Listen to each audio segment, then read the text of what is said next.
Welcome. Engineering मेकॅनिक्सचा जो 2024 पॅटर्नचा जो recent paper आहे जून 2025चा, त्याचा आपण क्वेश्चन पेपर आणि सोल्युशन इथं डिस्कस करणार आहोत. सोल्युशन ऑलरेडी प्रोव्हाइड केलेले आहे, पण काही इम्पॉर्टंट ज्या गोष्टी आहेत ते स्टुडंटनी कशा पद्धतीने पेपरला अटेम्प्ट करायला पाहिजे या बाबतीत आपण बोलणार आहोत. सो फर्स्ट ऑफ ऑल, हा जो काही इथं क्वेश्चन पेपर तुझ्या समोर दिसतोय, सो याच्यामध्ये जर आपण बघितलं तर 70 मार्काचा टोटल पेपर आहे आणि या 70 मार्काच्या पेपर पैकी question number 1 to question number 5 हे MCQ क्वेश्चन आहेत, जे 2-2 मार्काचे आहेत प्रत्येकी, आणि याला टोटल किती मार्क आहेत? 10 मार्क आहेत. ठीक आहे. त्यानंतर इथून आपला ऍक्च्युअल इथून पेपर आपला सुरू होतो. तर याच्यामध्ये हे बघ, हा जो क्वेश्चन नंबर 2 जो तुला दिसतो आहे, याच्यामध्ये काय दिसतंय आपल्याला? सेंट्रॉइड आणि त्याच्यानंतर रिझल्टंट वगैरे कॅल्क्युलेशन करण्याचे जे काही आपल्या हे आहेत, फॉर्म्युलेज जे आहेत, या फॉर्म्युल्यांना आपल्याला इथं यूज करायचं. सो हा जो क्वेश्चन नंबर 2 आहे, हा युनिट नंबर कशावरती डिपेंडंट असणार आहे? 1 वरती. त्यानंतर क्वेश्चन नंबर 3 जर समजा आपण बघत असू, तर हा आहे क्वेश्चन नंबर 3 पूर्णपणे. याच्यामध्ये आपल्याला लक्षात येत आहे की रिएक्शन्स ऑफ बीम, इक्विलिब्रियम, त्याच्यानंतर हा वाला फोर्स, त्याच्यानंतर लामीस थेरम, या सगळ्या गोष्टी ज्या आहेत या युनिट नंबर 2 च्या बाबतीमध्ये इथं विचारण्यात आलेल्या आहेत. त्याच्यानंतर क्वेश्चन आपण बघणारच आहोत प्रत्येक प्रश्नाचे उत्तर. क्वेश्चन नंबर 4 जो आहे, याच्यामध्ये बघ, फ्रिक्शनचा पार्ट आपल्याला इथं दिसतोय, हा फ्रिक्शनचा पार्ट इथं दिसतोय, बेल्ट फ्रिक्शनचा पार्ट इथं दिसतोय, आणि इथे ट्रसचा पार्ट आपल्याला दिसतोय. व्हॉट डज इट मीन्स की युनिट नंबर 3 जो आहे त्याच्यावरती क्वेश्चन नंबर 4 आलेला आहे आपल्याला, आणि क्वेश्चन नंबर 5 हा बट ऑब्व्हियसली कशावरती असणार आहे? युनिट नंबर 4 वरती, ज्याच्यामध्ये कशाच्या बाबतीत आपण बोललेलो आहे? कायनेमॅटिक्सच्या बाबतीमध्ये, ज्याच्यामध्ये फक्त आणि फक्त मोशन कन्सिडर होती, पण फोर्स जो आहे तो फोर्स आपण कन्सिडर करत नाही. आणि मग राहतो सर्वात शेवटी एकच unit, and that is nothing but unit number 6. या क्वेश्चन नंबर 6 जो युनिट नंबर 5 वरती डिपेंडंट आहे. आणि याच्यामध्ये काय विचारण्यात आलेलं आहे? कन्झर्वेशन ऑफ मोमेंटम, त्याच्यानंतर ball has a mass of 30 kg thrown upward with a speed of this, find out the distance travelled, म्हणजे by using impulse momentum theorem. So impulse momentum थेरमच्या बाबतीत विचारण्यात आलेलं आहे. नंतर हे इथं वर्क एनर्जी प्रिन्सिपल, इथं परत एकदा कन्झर्वेशन ऑफ मोमेंटम याच्या बाबतीत विचारण्यात आलेलं आहे. माय पॉइंट ऑफ टेलिंग इज, थोडंसं जर आपण नीट अनालिसिस केलं, क्वेश्चन नंबर 6 जो आहे 6 आणि त्याच्यानंतर 6 आणि 6 12 आणि हे 2, म्हणजे एक तर हे सोडव किंवा तू हे सोडव, बरोबर? 12 1 12, 12 2 24, 12 3 36, 12 4 48, आणि त्याच्यानंतर बाकीचे 12 5 60, आणि त्याच्यानंतर पहिले जे क्वेश्चन होता, हा वाला जो क्वेश्चन होता त्याला 10 मार्क, म्हणजे टोटल किती झाले? 70 मार्क झाले. हे बघ, पहिला जो क्वेश्चन आहे हा 10 मार्काचा, युनिट नंबर 1 जो आहे, युनिट 1 2 3 4 5, ठीक आहे. याच्यामध्ये तुला किती घ्यायचे? 12 12 12 12 आणि 12. युनिट नंबर 1 म्हणजेच क्वेश्चन नंबर 2 जो असेल तुझा, या क्वेश्चन नंबर 2 च्या आतमध्ये 4 क्वेश्चन आहेत, त्याच्यापैकी कुठलेही 2 सोडवायचे. हे बघ, हे इथं दिलेले आहेत. ओके. सो ऑर मध्ये जे आहे तुला ते 2 सोडवायचे. हे बघ, solve any 2 of the following दिसतं इथे. म्हणजेच मला सांगायचं एक आहे, याच्यामध्ये 2 प्रश्न सोडवायचे आहेत, या युनिटमध्ये पण 2 प्रश्न, याच्यामध्ये पण 2 प्रश्न, आणि याच्यामध्ये पण 2 प्रश्न. आता प्रॉब्लेम काय आहे? मुलांना असं वाटतं की कुठल्या टॉपिकवर मी भर देऊ. मला सांग, सगळीकडे सेम वेटेज दिसतंय की नाही? म्हणजे सगळ्याच गोष्टी आपल्याला कशा करायच्या? थोड्या थोड्या व्यवस्थित पद्धतीने करायच्या. परंतु याच्यामध्ये कॅच एक खूप मोठा आहे, आणि तो कॅच असा आहे की पहिला जो क्वेश्चन आहे, हे बघ, पहिला क्वेश्चन, याच्यामध्ये टोटल 5 क्वेश्चन दिसत आहेत आपल्याला. हे 5 क्वेश्चन, पहिला क्वेश्चन हा युनिट 1 वर असणार आहे, दुसरा युनिट 2, तिसरा युनिट 3, चौथा युनिट 4, आणि पाचवा युनिट नंबर 5, एक MCQ असणार आहे. हे जे 10 मार्क आहेत, या 10 पैकी मला 8 पडलेच पाहिजे. कुठल्या 8च्या वरती पडले? व्हेरी गुड, पण मला 8 हे मिनिमम पडलेच पाहिजे मार्क. ही आपली स्ट्रॅटेजी असली पाहिजे. सेकंड, जर आपण इंजिनिअरिंग मेकॅनिक्सचा अभ्यास केलेला असेल तर आपल्याला हे लक्षात येतं की युनिट नंबर 1 आणि युनिट नंबर 2 आणि 3 हे जे 3 युनिट आहे, हे 3 युनिट करण्यासाठी सोपे आहेत. त्याच्यामध्ये आपल्याला अडचण येत नाही. म्हणून आपल्याला बाजी कुठं मारून घ्यायची आहे? क्वेश्चन नंबर 2, क्वेश्चन नंबर 3 आणि क्वेश्चन नंबर 4 मध्येच. क्वेश्चन नंबर 4 संपायच्या आतमध्ये माझ्या हातात गॅरंटी पाहिजे की माझा जो क्वेश्चन पेपर आहे हा सॉल्व्ह होणार आहे, मी पास होणार, ही गॅरंटी आपल्याला पाहिजे. आय होप तुला हा वाला जो प्रकार आहे हा पूर्ण कळालेला असेल. Now let's go to the actual question paper solution. पहिले आपले जे 5 MCQ क्वेश्चन होते, या MCQ क्वेश्चनच्या बाबतीमध्ये आपण बघून घेऊया. पहिला जो क्वेश्चन होता तो होता the resultant magnitude of 4 forces, that is 50 Newton, 100 Newton, 110 Newton and 180 Newton are acting alongside AB, BC, CD and DA of a square ABCD. तर आता रिझल्टंट काय ते सांग. मी इथे एक स्क्वेअर ABCD काढलेला आहे, ABCD. ठीक आहे. आता मी अज्युम करतो आहे की पहिला जो माझा फोर्स आहे तो किती आहे? 50. हा 50 आहे, त्याच्यानंतर हा 100 आहे, त्याच्यानंतर हा 110 आहे आणि त्याच्यानंतर हा जो आहे हा 180 आहे. हे बघ, 50, 100, 110, 180, 50, 100, 110, 180. ठीक आहे. आता मला काय करायचं, याचा रिझल्टंट फाइंड करायचा. काय करणार? पहिले मी summation of F of X करणार, नंतर summation of F of Y करणार, रिझल्टंट फाइंड करणार. Simple. So over here summation of F of X मी इथं केलेली आहे. 50ला पॉझिटिव्ह कन्सिडर करत असेल तर याला निगेटिव्ह कन्सिडर करावं लागेल. 50 पॉझिटिव्ह, हा निगेटिव्ह, आला किती आहे? -60. त्याच्यानंतर जर 100ला मी पॉझिटिव्ह कन्सिडर करत असेल आणि 180ला निगेटिव्ह कन्सिडर करत असेल, 100 positive, 180 negative. So F of Y जो आहे हा एफ ऑफ वाय किती आलेला आहे माझा?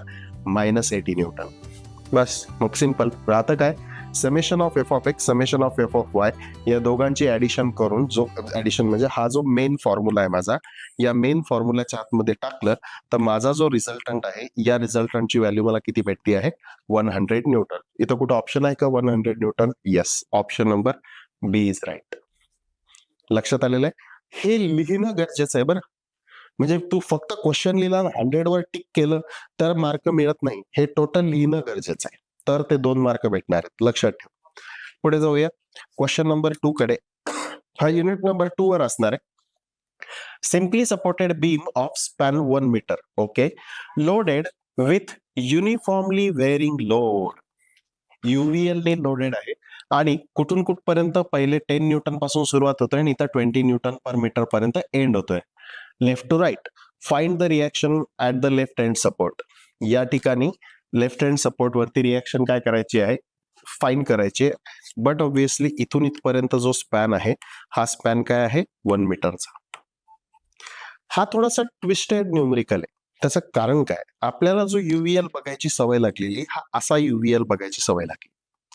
पण इथे जर समजा बघत असेल तर इथं 0 नाहीये, इथं 10 आहे, तिथं 20 आहे.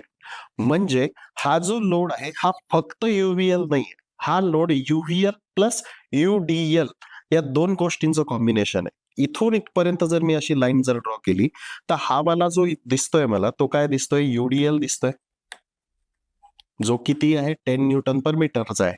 आणि त्याच्यानंतर इथून इथपर्यंत वरचा जर ट्रायंगल मी बघितला तर हा 0 पासून सुरू होतोय आणि इथून इथपर्यंत राहिला किती? खाली 10 गेला तर वरती किती राहणार आहे? 10. सो एक 10 न्यूटन पर मीटरचा UDL आहे आणि 0 ते 10 पर्यंत चाललेला UVL पण आहे. सो तेच गोष्ट मी इथं लिहिलेलं आहे. Split UVL into UDL 10 newton per metre. आणि आता जो वरचा ट्रायंग्युलर लोड राहिलाय तो कुठून कुठपर्यंत राहिलाय? 0 पासून 10 न्यूटन पर मीटर पर्यंत. हे बघ, हा वाला. आता let RA be the left reaction. समजा याची कल्पना करूया RA आहे, बट ऑब्विसली पहिले आपण लोडला कन्वर्ट करून घेऊया. आता हा जो UDL असेल याची इंटेन्सिटी किती असेल? 10 इंटू 1, बरोबर. मग UDL ची इंटेन्सिटी किती असेल? 10 इंटू 1 म्हणजे 10. आणि तो ऍक्ट कुठं होणार आहे? ऍक्टिंग ॲट 1 डिवायडेड बाय 2 म्हणजेच किती? 0.5 मीटर. कुठून? लेफ्ट हँड पासून. आणि वरचा जो असेल UVL त्याची इंटेन्सिटी किती असेल? ट्रायंगल आहे म्हणून हाफ इंटू बेस. बेस किती आहे? 1. हाईट किती आहे? आता 20 नाही आहे हाईट. हाईट किती आहे? 10च आहे. So height 10. बे पंचे 10. सो UVL चा पॉइंट लोड मध्ये कन्व्हर्जन किती आलेलं आहे? 5. अँड ऍक्टिंग ऍट H/3 म्हणजेच किती? 1/3. So that will be equals to 1/3 from right side and 2/3 into 1 from कुठली साइड, लेफ्ट हँड साइड. परत एकदा सांगतो, 1/3 फ्रॉम राईट साइड, का, कारण ही मोठी साइड आहे, आणि त्याच्यानंतर 2/3 from left hand side. So इथं 2/3चा डिस्टन्स मी घेतलेला आहे. युडीएल युएल पण आलेला आहे. आता मुवमेंट आपण घेऊया. मुवमेंट काय असणार आहे, मुवमेंट ऍट पॉइंट कुठला घ्यायचा आहे, आता या पॉइंटवर मुवमेंट घ्यायचे का, नाही, कारण मला ही रिएक्शन फाइंड करायची आहे. तर मी मुवमेंट कुठे घेणार आहे, या पॉइंटवरती. समजा हा पॉइंट आहे, हा जो पॉइंट आहे, हा पॉइंट काय आहे माझा, बी. सो देअरफॉर युडीएलचा जो काही फोर्स आहे माझा, युडीएलचा फोर्स इंटू किती असणार आहे, 0.5 तिकडे, आणि ट्रायंगलचा जो फोर्स असेल, जो माझा 5 आलेला आहे, इंटू किती, 1/3 दॅट डिस्टन्स, तिकडचं डिस्टन्स. मला सांग, युडीएलचा जो फोर्स आहे तो मी किती काढलाय, 10x1, जो तिथं काढलेला होता, आणि ट्रायंगलचा किती आहे, half into base into height, म्हणजे तो आलेला आहे 5 इंटू किती, 1/3. बस या सगळ्या गोष्टींना ऍड केलं, आर ए ची व्हॅल्यू किती भेटतीये मला, 6.67. न्यूमेरिकल सोपं आहे, आम्हाला रिएक्शन्स ऑफ बीम येतं, पण हे कळणं गरजेचं आहे की इथे फक्त युव्हीएल नाही, युव्हीएल सोबत पण काय ठेवलेलं आहे त्यांनी, युडीएल ठेवलेलं आहे, लक्षात राहू दे. सो करेक्ट ऑप्शन किती आहे, 6.67 downward. This is the correct option.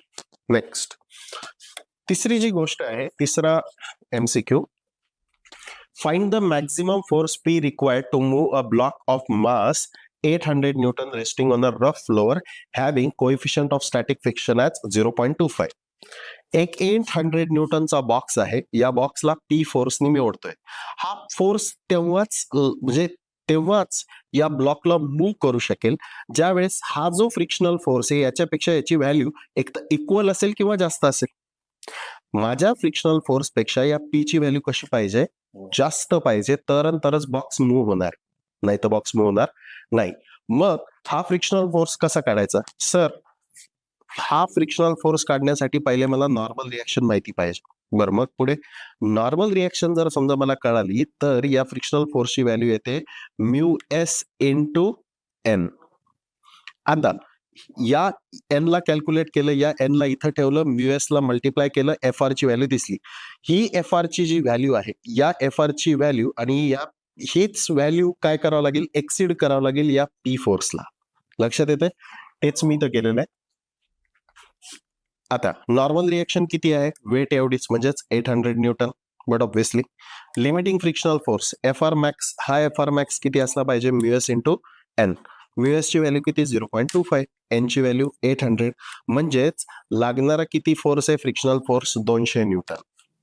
Minimum या पी ची व्हॅल्यू किती पाहिजे, 200 न्यूटन एवढी पाहिजे, तरच हा पी फोर्स तिकडे हलणार आहे, नाहीतर तो हलणार नाही. ही खूप इम्पॉर्टंट गोष्ट आहे. 201 झाला की बॉक्स मूव्ह होणार आहे, पण 199 जर झाला तर बॉक्स मूव्ह होणार नाही. This is the thing. So correct option किती असणार आहे, 200 न्यूटन. त्याच्यानंतर चौथा न्यूमरिकल बघून घेऊया आपण. A car is traveling along a rectilinear motion with initial velocity. Initial velocity किती आहे, 40 मीटर पर सेकंड, आणि acceleration किती आहे, 4 metre per second square. Find the velocity after 10 seconds. म्हणजे तुझ्याकडे इनिशियल वेलॉसिटी दिलेली आहे, यू ची व्हॅल्यू दिलेली आहे, त्याच्यानंतर ए ची व्हॅल्यू दिलेली आहे, आणि व्ही ची व्हॅल्यू जी आहे ती कॅल्क्युलेट करायची आहे किती वेळाच्या नंतर, टी वेळाच्या नंतर. असं कुठलं इक्वेशन आहे ज्याच्यामध्ये यू, ए, टी आणि व्ही ह्या चारही गोष्टी येतात. एकच इक्वेशन आहे, V is equal to U plus A T. हे इक्वेशन आहे, बरोबर. आता ही व्ही मला कॅल्क्युलेट करायची आहे, यू ची व्हॅल्यू दिलेली, ए ची व्हॅल्यू दिलेली, टी ची पण व्हॅल्यू दिलेली. सिंपल. यू ची व्हॅल्यू त्यांनी मला दिलेली आहे, ए ची व्हॅल्यू सुद्धा त्यांनी मला दिलेली आहे, आणि त्याच्यानंतर या टी ची व्हॅल्यू सुद्धा त्यांनी मला दिलेली. बस या व्हॅल्यूज फक्त मी इथे टाकून देणार आहे, आणि मला व्ही ची जी व्हॅल्यू आहे ही व्ही ची व्हॅल्यू भेटून जाणार आहे. थोडं फास्ट होत असेल तर व्हिडिओ पॉज कर आणि लक्ष दे की ही व्ही ची व्हॅल्यू 80 कशी आली. काहीच नाही, मी फक्त व्हॅल्यूज पुट करून टाकलेल्या आहेत. सो देअरफॉर माझा जो करेक्ट ऑप्शन असणार आहे तो किती आहे, डी, 80 मीटर पर सेकंड. कुठं आहे का, yes, option D is the right answer. लास्टचा जो क्वेश्चन आहे, हा लास्टचा क्वेश्चन थोडासा अवघड असू शकतो, त्याच्यामुळे म्हणून मी तुला म्हटलेलं की मिनिमम आपल्याला 8 मार्क पडलेच पाहिजे. 10 पडले, व्हेरी वेल. बघूया लास्ट क्वेश्चन युनिट नंबर 5 वरती काय आहे. The pendulum Bob has a mass of 10 kilogram and is released from rest when theta is equal to 0 with horizontal. If the length of cord is 1 meter, determine the velocity of the bob at theta is equal to 30. म्हणायचं काय बघ, एक 10 किलोचा काहीतरी असा गोळा आहे, या ठिकाणपासून 1 मीटरची जी केबल आहे इथून तो सोडलाय आणि सोडल्याच्या नंतर असा खाली आला, तर हा जो अँगल आहे हा 30 डिग्री झाल्याच्या नंतर या ठिकाणची वेलॉसिटी किती असेल ते कॅल्क्युलेट करा. लक्षात आलं? सुरुवातीला सोडताना वेलॉसिटी 0 होती, सोडून दिला, आता इथं आला. आता इथं आल्याच्या नंतर त्याची वेलॉसिटी काय आहे ते कॅल्क्युलेट करा. एक गोष्ट लक्षात येते सर, काय? इथे काहीतरी पोटेन्शियल एनर्जी होती, या ठिकाणच्या पोटेन्शियल एनर्जीचं कन्व्हर्जन या ठिकाणच्या कायनेटिक एनर्जी मध्ये झालेलं आहे. So potential energy will be equal to काय असणार आहे, कायनेटिक एनर्जी म्हणजेच conservation of energy. So therefore तीच गोष्ट मी इथं लिहिलेली आहे. युझिंग कन्झर्वेशन ऑफ एनर्जी, इथून इथपर्यंत जाताना पोटेन्शियल एनर्जीचा जो काही लॉस झाला, हाच लॉस कशामध्ये गेला, कायनेटिक एनर्जी मध्ये गेला की नाही? नाही सर, हे नाही कळत. या पेनला मी सोडल्याच्या नंतर हा पेन इथं पडलाय, या पेनची काहीतरी पोटेन्शियल एनर्जी होती, आता याची पोटेन्शियल एनर्जी कमी झालेली आहे. इथून याची पोटेन्शियल एनर्जी कमी झाली म्हणजे इथून इथपर्यंत त्याची कायनेटिक एनर्जी वाढलेली आहे. Energy can neither be created nor be destroyed, it can just change from one form to another form. It means now potential energy got converted into kinetic energy. Same thing happened with this bob or this plumb bob. So पहिले तर मला हे लक्षात घ्यावं लागेल की हा ball जो आहे हा असा थोडा तिरपा जाईल, पण एक्झॅक्टली त्याचा व्हर्टिकल ड्रॉप किती असेल? सर एक लक्षात येत आहे की इथून इथपर्यंत 1 मीटरचं डिस्टन्स आहे, हा अँगल 30 आहे. मग जर मी असा एक ट्रायंगल जर फॉर्म केला तर ही जी साईड असेल ती काय असणार आहे, एल साइन थिटा, बरोबर. सो ही एल साइन थिटा असेल तर माझा जो व्हर्टिकल ड्रॉप आहे हा व्हर्टिकल ड्रॉप काय असेल, 1 साइन 30. सो तो किती असणार आहे, 0.5 मीटर. इथून इथपर्यंत 0.5 असणार आहे. आता potential energy loss will be equal to kinetic energy gain. Sir या दोन गोष्टींची जर मी सरमिसळ केली तर एम आणि एम कॅन्सल होऊन जातं, बरोबर. आणि हा 2 जर इकडे आला तर व्ही स्क्वेअरची जी व्हॅल्यू येते ती किती येते, 2gh. So therefore 2 into 9.81 into 0.5. आता 2 इंटू 0.5 हे दोन गोष्टी कट झाल्या, व्ही स्क्वेअरची व्हॅल्यू किती आली, 9.81. मग व्ही ची व्हॅल्यू किती आलेली आहे, 3.13. म्हणजे या ठिकाणी ज्या वेळेस बॉल पोहोचेल त्यावेळेस त्याची वेलॉसिटी किती असणार आहे, 3.13 मीटर पर सेकंड. आहे का ऑप्शन मध्ये कुठे? Yes, this is the option. लक्षात आलं? हे थोडस हे लॉजिक आता समजायला सोपं जात आहे, पण कधी कधी एक्झामच्या वेळेस आपल्याला हे लक्षात येत नाही. ओके, सो देअरफॉर थोड्याशा या गोष्टी व्यवस्थितपणे बघितल्या पाहिजे. इफ एनी डाऊट, हा जो व्हिडिओ आहे हा पॉज करून हे वाला जे सगळं प्रकरण आहे ते व्यवस्थित बघून घेशील. या क्वेश्चन पासून आपण रिअल गोष्टीला सुरुवात करणार आहोत. क्वेश्चन नंबर 2A जो आपला कशावरती असणार आहे, युनिट नंबर 1 मध्ये. युनिट नंबर 1च्या आतमध्ये आपण एक ट्रायंगल लॉ ऑफ फोर्सेस शिकलेलो होतो, बरोबर. या triangle of law of forces नुसार काय आहे की जर समजा एक फोर्स असा असेल, ओके, तर या फोर्सचे 2 कंपोनंट जे आहेत ते त्याच्या कुठल्याही, समजा हा एक यू कंपोनंट आहे आणि हा एक व्ही कंपोनंट आहे. समजा हा आहे θ1 अँगल आणि हा आहे θ2 अँगल. ठीक आहे. सो आपल्याला काय करता येऊ शकतं की this force divided by this sine of this angle, this force divided by sine of this angle आणि this force divided by sine of this angle, हे आपल्याला करता येऊ शकत होतं कुठल्या लॉनी, ट्रायंगल लॉ ऑफ फोर्सनी. त्याच गोष्टीचा यूज आपल्याला आता इथं करायचा. कसा ते सांगतो. Find and resolve the component of the force 300 Newton acting along the axis U and V as shown in the figure 2A. हा जो 300 न्यूटनचा जो काही फोर्स आहे, या फोर्सला अलॉंग यू आणि अलॉंग व्ही आपल्याला काय करायचं, रिझॉल्व्ह करायचं. सो मी या 300 न्यूटनला 2 मिनिटं आर म्हणतो, रिझल्टंट म्हणतो. माझ्याकडे पहिला हा तर अँगल आहे, आता फक्त कुठला राहिलाय, हा वाला अँगल हवाय. मला सांग हा टोटल अँगल किती आहे, 90 डिग्री. 90तनं जर समजा 45 गेले तर राहिले किती, 45. आणि या 45 मधनं पण जर समजा 30 गेले तर राहिले किती, इथं 15. ठीक आहे. So u divided by sine of 15, v divided by sine of 30 आणि 300 डिवायडेड बाय साइन ऑफ दिस, यांनी मला u आणि v ची व्हॅल्यू कॅल्क्युलेट करता येऊ शकते. एक्झॅक्टली मी हेच केलेलं आहे. पहिले तर पहिला जो अँगल किती आहे 30 डिग्री ठेवला. दुसरा जो अँगल आहे, अँगल हा v याचा, या ऍक्सिस v चा विथ द हॉरिझॉन्टल, तो किती असणार आहे 90 मायनस 45 राहिला किती 45. हा वाला जो असेल ना अँगल, हा वाला तो 45 आणि या 45 मधनं 30 जर मी मायनस केलं तर राहिलं किती 15 डिग्री. ते मी इथं लिहिलेलं आहे. आता येते पुढची गोष्ट. fu divided by sine of beta म्हणजे दिस डिवायडेड बाय दिस, त्याच्यानंतर दिस डिवायडेड बाय दिस, बघ u divided by sign 15, v divided by sign 30 आणि त्याच्यानंतर हा जो आहे 300 डिवायडेड बाय साइन ऑफ दिस वाला. अल्फा प्लस बीटा किती 30 प्लस 15 किती होतात ते 30 प्लस 15 ते किती होतात 0 मायनस 5, सो 5 आणि 3 तो 15, सॉरी 30 मायनस 15 15 आणि 180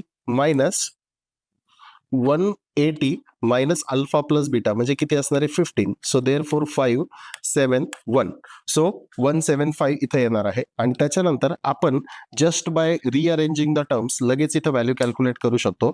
एफ ऑफ वाय ची ही 135 आलेली आहे, सॉरी ती 135 आली आहे आणि ही सुद्धा किती आलेली आहे 135 आलेली आहे. So F of U F of V या दोन व्हॅल्यू आपल्याला भेटलेल्या आहेत आणि 109.81 आणि 212.13 आपल्याला कॅल्क्युलेट केलेलं आहे. सॉरी मे बी माझा नंबर चुकला असेल, परंतु लॉजिक जे आहे हे लॉजिक कुठलं आहे ट्रायंगल लॉ ऑफ फोर्सेसचं लॉजिक आहे, जे एक्झाम मध्ये आपल्याला क्लिक होणं गरजेचं आहे. समजा हे जर आपल्याला क्लिक नाही झालं तर पुढची गोष्ट, पुढचा जो क्वेश्चन आहे हा क्वेश्चन काय आहे, 3 फोर्सेस ऍक्ट होत आहेत एका पॉइंट ओवर. F1 आहे 50 न्यूटन, F2 आहे 40 न्यूटन आणि F3 आहे F @ थिटा. सर हा क्वेश्चन एकदा दाखवता का बरं? सो हा जो क्वेश्चन आहे तो हा वाला आहे. ठीक आहे, थोडस मी झूम करून दाखवतो. 3 फोर्सेस आहेत इथे आपल्या समोर. पहिला जो फोर्स आहे हा फोर्स काय आहे 50 न्यूटन. मग या 50 न्यूटनचा त्यांनी अँगल दिलेला नाही पण स्लोप दिलेला आहे 3/4. मग टॅन थिटाने आपण लगेच कॅल्क्युलेट करू शकतो. Tan of theta will be equal to किती 3/4. मग याचा आपल्याला अँगल भेटून जाईल. हा सुद्धा अँगल आपल्याला दिलेला आहे, हा थिटा दिलेला आहे. ठीक आहे, हा रिझॉल्व्ह होईल असा, म्हणजे 50 कॉस समथिंग 50 साइन समथिंग. हा रिझॉल्व्ह होईल 40 कॉस ऑफ 45 आणि हा रिझॉल्व्ह होईल 40 साइन ऑफ 45 आणि त्याच्यानंतर हा एक रिझॉल्व्ह होईल आणि हा एक रिझॉल्व्ह होईल. हा काय होणार आहे F cos of theta but obviously minus sine आणि हा असणार आहे minus F sine of theta. ठीक आहे, पण सर पुढे काय, यांनी एक वाक्य लिहिलेलं आहे determine the magnitude of force F and theta as shown in figure. जर या तीनही फोर्सेसचा रिझल्टंट जो आहे हा रिझल्टंट काय असेल 0 असेल. रिझल्टंट 0 आहे म्हणजे जर मी summation of F of X केली ती सुद्धा काय होणार आहे 0. Summation of F of Y केली ती सुद्धा काय होणार आहे 0. मग summation of F of X केली, summation of F of Y केली, summation of F of Y मध्ये एफ साइन थिटा आहे ज्याची व्हॅल्यू मला माहित नाही आणि summation of F of X मध्ये एफ कॉस थिटा आहे ज्याची पण व्हॅल्यू मला माहित नाही. पण हे जर दोन इक्वेशन आले F sine theta by F cos theta, हे जर मी काढलं तर एफ एफ कॅन्सल होऊन sine theta by cos theta is equal to काय असणार आहे टॅन थिटा आणि त्या थिटावरून मी टॅन इनवर्सच्या याने कॅल्क्युलेशननी थिटाची व्हॅल्यू कॅल्क्युलेट करू शकतो. आणि थिटाची व्हॅल्यू एकदा आली तर ही थिटाची व्हॅल्यू इक्वेशन 1 मध्ये जर समजा टाकली किंवा 2 मध्ये टाकली एफ ची व्हॅल्यू भेटेल. इतकं सिंपल. सो हे जर समजा आपल्याला बघायचं असेल तर हे इथं मी सॉल्व्ह करून दिलेलं आहे. हे बघ, पहिले सगळे फोर्सेस जे आहेत या सगळ्या फोर्सेसला रिझॉल्व्ह करून घेतलं हे इथपर्यंत आणि त्याच्यानंतर पहिले summation of F of X केली. ही summation of F of X केल्याच्या नंतर एफ कॉस थिटाची जी काही व्हॅल्यू आली ती ही व्हॅल्यू आली. याला मी 2 मिनिटं म्हणालो इक्वेशन नंबर 1. त्यानंतर summation of F of Y केलं आणि या summation of F of Y मध्ये एफ साइन थिटाची व्हॅल्यू आली आणि या एफ साइन थिटाला 1.72 म्हणजे इक्वेशन नंबर 2 म्हणलो. आता काय केलं इक्वेशन 2 डिवायडेड बाय इक्वेशन 1. हे बघ equation 2 divided by equation 1 1.72 divided by 68.28 आलं. मग दिस डिवायडेड बाय दिस, या हा जो थिटा आहे या थिटाची व्हॅल्यू जी आहे ही व्हॅल्यू मला किती भेटली 1.44 डिग्रीज. बस. मग आता ही थीटाची व्हॅल्यू, ही जी थीटाची व्हॅल्यू एक तर मी इथं टाकू शकतो किंवा ती इथं टाकू शकतो. सो इक्वेशन 1 मध्ये टाकली, थीटाची व्हॅल्यू 1.44 ही टाकून दिलेली आहे. एफ ची व्हॅल्यू मला किती भेटलेली आहे? 68.30. Simple. Sine theta by cos theta हे करणं गरजेचं आहे इथे, त्याच्याशिवाय आपण तिथपर्यंत पोहोचू शकणार नाही. This is the most important thing. Okay, question number 2 B तसा बघायला सोपा होता. क्वेश्चन नंबर 2C वर जाऊया आपण. आता determine the resultant of 4 forces with respect to point F for 150 by 300 mm plate as shown in figure 2C. Figure 2C बघूया आपण एकदा. कुठे गेली? हा,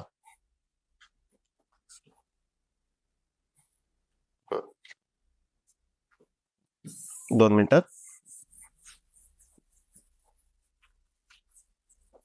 एकच मिनिट. येस, ही आहे फिगर 2C माझी. आणि या फिगर 2C मध्ये ते काय म्हणतायत की ही एक प्लेट आहे 150 by 300 mm ची एक प्लेट आहे आणि याच्यावरती एक 200 न्यूटनचा फोर्स इथं लागलेला आहे. त्याच्यानंतर एक 100 न्यूटनचा फोर्स इथं लागलाय, एक 250चा असा आणि एक्झॅक्टली त्याच लाईनवर इकडच्या साईडला 250 न्यूटनचा फोर्स लागलाय. आणि ते काय फाइंड करा म्हणतायत? रिझल्टंट फाइंड करा या चारही फोर्सेसचा with respect to point F. आता पॉइंट काय? With respect to point F म्हणल्याच्या नंतर आपल्याला त्याची लोकेशन सुद्धा फाइंड करणं गरजेची आहे आणि त्याच्यानंतर मुवमेंट कशावर घ्यायचंय? F या पॉइंटवरती मुवमेंट घ्यायचं. ठीक आहे. पहिले summation of F of x करू. मग summation of F of x करताना मुलं काय करतात? हा घेतात, त्याच्यानंतर याला रिझॉल्व्ह करत बसतात, यालाही रिझॉल्व्ह करत बसतात आणि त्याच्यानंतर summation of F of Y घेताना फक्त हा घेतात, त्याच्यानंतर याचा आणि याचा एफ ऑफ वाय घेतात. पण हे करण्याच्या अगोदर तुला एक लक्षात आलं पाहिजे. मला एक सांग, हा 250 आहे, हा सुद्धा 250 आहे. हा जर इकडं रिझॉल्व्ह झाला तर हा एक इकडे रिझॉल्व्ह होणार आहे. हा इकडे जर रिझॉल्व्ह झाला तर हा एक इकडे रिझॉल्व्ह होईल.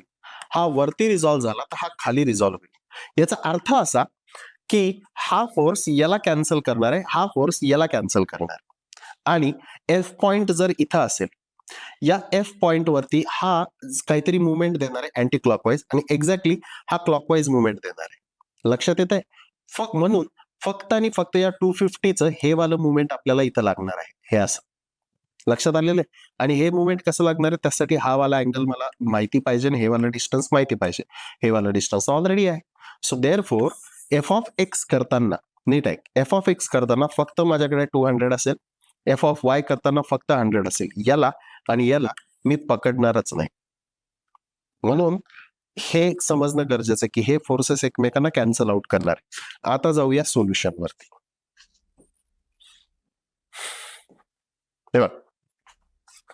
द 250 पहिले फोर्स 200चा आहे आणि दुसरा एक 100चा आहे.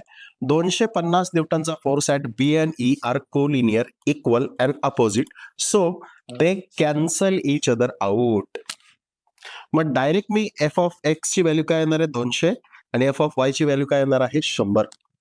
मग रिझल्टंटची जी व्हॅल्यू असेल ती व्हॅल्यू किती असेल? असणार आहे 223.61 आणि थिटा जो असेल हा थिटा किती असणार आहे माझा? 26.57. You know this things. पुढची गोष्ट त्यांनी हे सांगितलेलं आहे की find out the location of resultant. Location of resultant जर करायचं असेल तर मला वॅरिग्नॉन्स थेरम वापरावा लागेल. वॅरिग्नॉन्स थेरम काय? R into X will be equals to summation of moment at point किती असणार आहे? एफ. मग तेच इक्वेशन मी यूज करणार आहे. पहिले सगळ्या फोर्सेसचं मुवमेंट एफ वरती मुवमेंट घेऊ. 200 इंटू 150 तो 200 न्यूटनचा हॉरिझॉन्टल फोर्स, 100 इंटू 300 100 न्यूटनचा व्हर्टिकल फोर्स. याचा आलेला आहे मुवमेंट. बस हे दोनच मुवमेंट येतील, कारण की बाकीच्यांनी काय करून टाकलेलं आहे? एकमेकांना कॅन्सल केलेलं आहे. त्याच्यानंतर इंटरसेप्ट आपण फाइंड केले. एक्स इंटरसेप्ट जो असेल हा एक्स इंटरसेप्ट किती? Summation of movement of F divided bye F of Y, तो किती असणार आहे? 600. आणि वाय इंटरसेप्ट किती असणार आहे माझा रिझल्टंटचा from the F point, summation of movement of F divided by minus F of X, तो किती असणार आहे? 300 mm. सो जो माझा रिझल्टंट असेल, जर मी एफ ला ओरिजिन कन्सिडर केलं तर तो एफ पासून 600 आणि 300 म्हणजे त्याचे कोऑर्डिनेट असतील 600, 300. हे कशाचे कोऑर्डिनेट असतील? माझ्या रिझल्टंटचे. रिझल्टंट कशातनं पास होणार आहे? त्यावाल्या गोष्टींमधनं पास होणार आहे. लक्षात आलं? पुढे जाऊया. Question 2D. Locate the centroid of a shaded portion. सांगायची गरज नाही, फक्त हा वाला फॉर्म्युला 2 मिनिटं बघून घे. हा एक फॉर्म्युला आणि हा दुसरा formula. a1 x1 a2 x2 divided by a1 y1 plus a2 y2 divided by a. चलो आगे चलते हैं.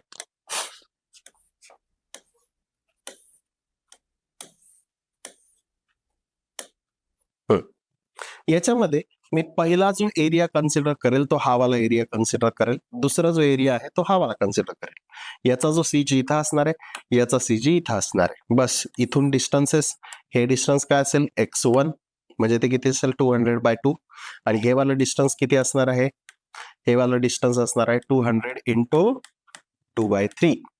या डिस्टन्सवर माझा x असेल. त्याच्यानंतर y1 डिस्टन्स काय असणार आहे? हे असेल 50. आणि हे वाला डिस्टन्स किती असणार आहे? This distance will be equal to 100 plus 50 divided by 3. हे काय असणार आहे? हे माझं y1 डिस्टन्स, हे असणार आहे y2 डिस्टन्स. चलो, माझ्याकडे x1 आहे, x2 आहे, y1 आहे, दिस y1 आहे आणि y2 सुद्धा आहे. याचा एरिया a1 आहे, याचा एरिया a2 आहे. बस आता तू सर्वात शेवटची स्लाइड बघून घे. काय केलेलं बघ. एरिया a1 कॅल्क्युलेट केला, एरिया a2 कॅल्क्युलेट केला, a1 चा सेंट्रॉइड हा इथं आहे कॅल्क्युलेट केलं, a2 चा जो सेंट्रॉइड आहे तो इथं आहे कॅल्क्युलेट केलं. सॉरी, हा या ठिकाणी असं कॅल्क्युलेट केलं आणि टोटल एरिया कॅल्क्युलेट केले. या फॉर्म्युलाच्या आतमध्ये व्हॅल्यूज टाकल्या. माझी जी फायनल एक्स बारची व्हॅल्यू आली ती ही, आणि माझी फायनल वाय बारची जी व्हॅल्यू आहे ती ही. सिंपल. याच्यामध्ये क्वेश्चन चॉईस खूप इम्पॉर्टंट आहे. भरपूर मुलं चूज कुठला क्वेश्चन करतील हे खूप महत्वाची गोष्ट आहे. या समजा प्रकरणात जर आपण बघितलं, क्वेश्चन 2 च्या आतमध्ये कुठला क्वेश्चन चूज करणं योग्य राहील सर? मी जर समजा तुझ्या जागी असलो असतो तर मी क्वेश्चन नंबर 2B आणि क्वेश्चन नंबर 2D हा सॉल्व्ह केला असता. कारण क्वेश्चन नंबर 2C आणि क्वेश्चन नंबर 2A याच्यामध्ये चुकायचे चान्सेस आणि मला लक्षात न येण्याचे चान्सेस खूप आहेत. म्हणून क्वेश्चन चॉईस पद्धतीनुसार हा आणि हा हे 2 क्वेश्चन मी काय केले पाहिजे? सॉल्व्ह केले पाहिजे. क्वेश्चन नंबर 3A ला आपण आता सुरुवात करतो आहोत.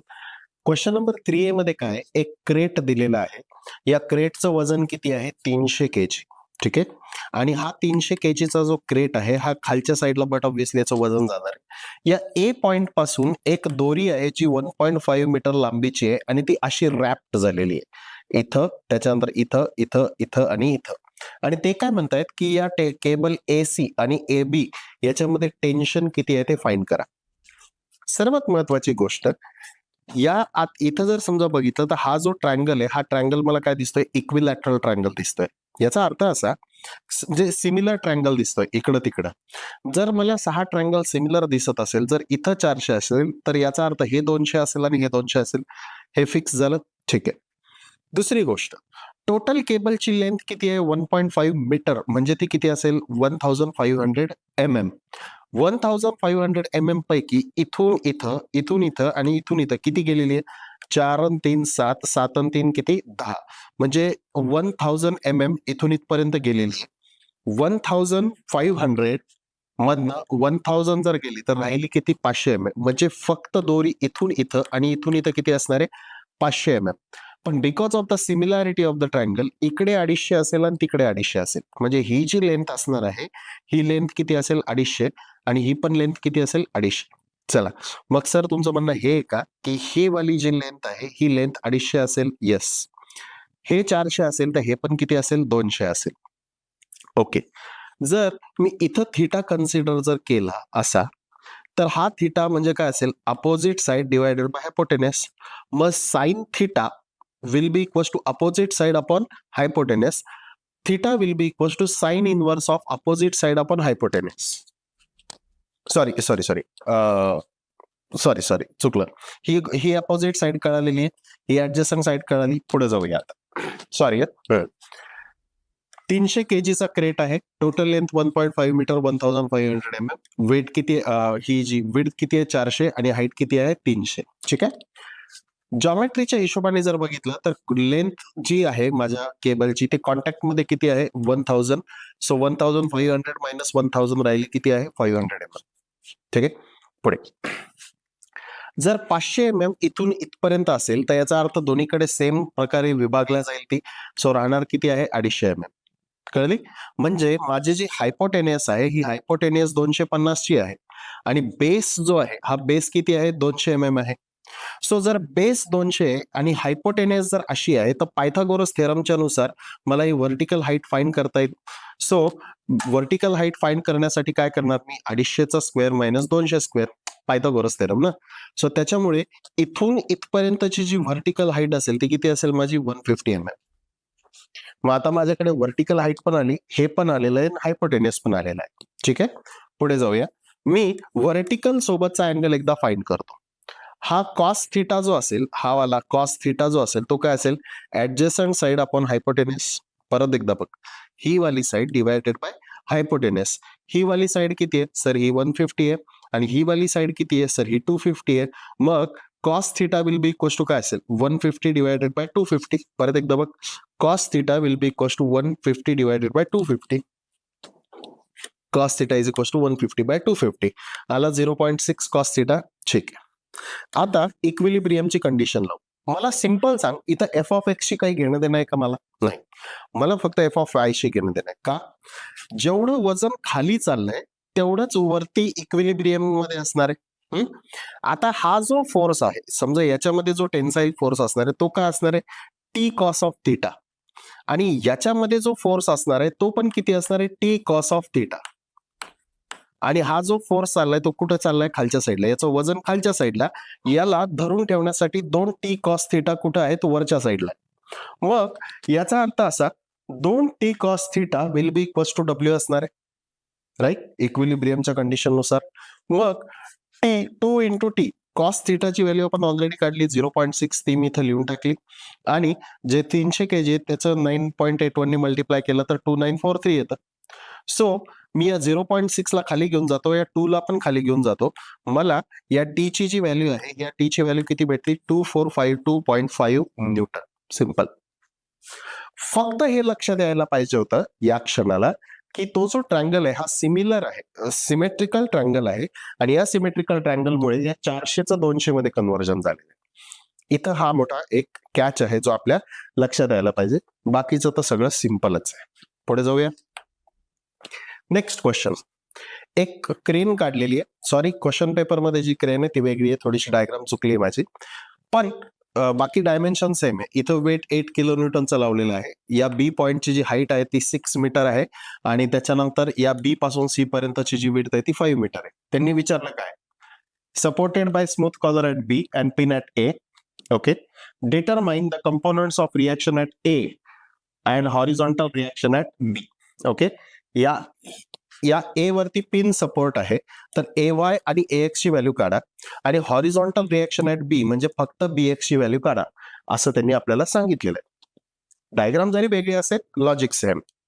आता या लॉजिक नुसार जर समजा आपण बघितलं तर अनालिसिस करणार. पहिले इथं सगळा गिव्हन डेटा लिहिल्याच्या नंतर या क्रेनला आपण रिजिड बॉडी म्हणून आपण 2 मिनिटं कन्सिडर करूया. So reaction at B X G आहे ही लेफ्ट साइडला जाणार आहे. सिंपल आहे ना, हा खाली जर ओढतोय तर याचा अर्थ हे इकडे ओढल्या जाणार, रिएक्शन इकडे असेल आणि त्याच्यानंतर हा खाली ओढल्या चाललाय म्हणजे हा वरती, याचा अर्थ ही जी रिएक्शन आहे ती खालच्या साईडला येईल किंवा नाही येणार आय डोंट नो. पण हे जर इकडच्या साईडला ओढल्या चाललेले तर माझी ए एक्स ची पण रिएक्शन काही ना काहीतरी असणार. ही ए एक्स आणि ए वाय मला काय करायची कॅल्क्युलेट करायची. सो पहिले इक्विलिब्रियमच्या कंडिशन्स लावून बघू. Summation of F Y equal to 0. पहिले काय आहे ए वाय. ओके, आणि त्याच्यानंतर 8 किलो न्यूटन कुठल्या साईडला चाललाय खालच्या साईडला, म्हणून ए वाय ची जी रिएक्शन येईल ते किती येणार आहे 8 किलो न्यूटन आणि ते किती असेल व्हर्टिकल. आली, सिंपल आहे, काहीच अवघड नाही. पुढे summation of moment at point A is equal to 0. या ए वरती 2 गोष्टींचं मुवमेंट येणार आहे, याचं या 8चं आणि या बी एक्सचं. बघू, B X into 6 by the way आपण अँटी क्लॉकवाईजला 2 मिनिटं पॉझिटिव्ह कन्सिडर केलेलं आहे, तू निगेटिव्ह सुद्धा कन्सिडर करू शकतो, काही फरक पडणार नाही. बी एक्स इंटू 6 आणि क्लॉकवाईजला निगेटिव्ह कन्सिडर केलं, so 8 into 5. So ultimately BX ची जी व्हॅल्यू आलेली आहे ही BX ची व्हॅल्यू किती आलेली आहे 6.67. मी परत सांगतोय, क्लॉकवाईजला पॉझिटिव्ह कन्सिडर करणं आणि क्लॉकवाईजला निगेटिव्ह कन्सिडर करणं हे तुझ्या हातामध्ये. इथे मी अँटी क्लॉकवाईजला 2 मिनिटं पॉझिटिव्ह कन्सिडर केलेलं आहे. सो देअरफॉर 6.67 ची व्हॅल्यू आलेली माझी BX ची. चलो आता AY पण झालाय आणि BX पण झालेला आहे, राहिला फक्त AX. काय करणार? Summation of f of x equal to 0. या summation of f of x म्हणजे AX पॉझिटिव्ह, BX निगेटिव्ह आणि बाकी तर काही नाही. सो BX ची व्हॅल्यू म्हणजेच AX ची व्हॅल्यू असेल. सो देअरफॉर AX ची व्हॅल्यू पण किती आलेली आहे 6.67 आली आहे माझ्याकडे. ही 3 व्हॅल्यू 1, 2 आणि त्याच्यानंतर तिसरी व्हॅल्यू कुठे गेली? तिसरी व्हॅल्यू कुठे गेली? हा 1, 2 आणि ही तिसरी. AX, BX आणि AY एकदम सिंपल पद्धतीने मी केलेलो आहे. याच्यामध्ये काही त्रास नव्हताच आपल्याला. पुढे जाऊया. हा आता हा जो क्वेश्चन आहे हा क्वेश्चन मध्ये लॉजिक सेम आहे, म्हणून मी फक्त खालचं सगळं चुकलेलं आहे, कारण माझा ऍक्च्युअली प्रॉब्लेम सॉल्व्ह करतानाच चुकला, पण लॉजिक सेम आहे. You are going to use the Lami's theorem. Question paper मध्ये जो क्वेश्चन होता तो काय होता, 100 kg जो तुझा स्पियर आहे हा स्पियर इथं ठेवलेला होता आणि त्याच्यावर 40 डिग्रीचा हा एक सरफेस आहे, जो सरफेस त्याच्यावर असा इन्क्लाइंड होता. Find out the reaction at B आणि A. सिंपल. याचं जर समजा बघितलं 100 kgचं वेट खालच्या साईडला चाललंय, या B वरती एक रिएक्शन येणार आहे. हे इथं मी स्पियर काढतो असं. या B वरती एक रिएक्शन येणार आहे, समजा मी हिला RB म्हणतोय आणि त्याच्यानंतर हेच जे वेट आहे, एक 2 मिनिटं,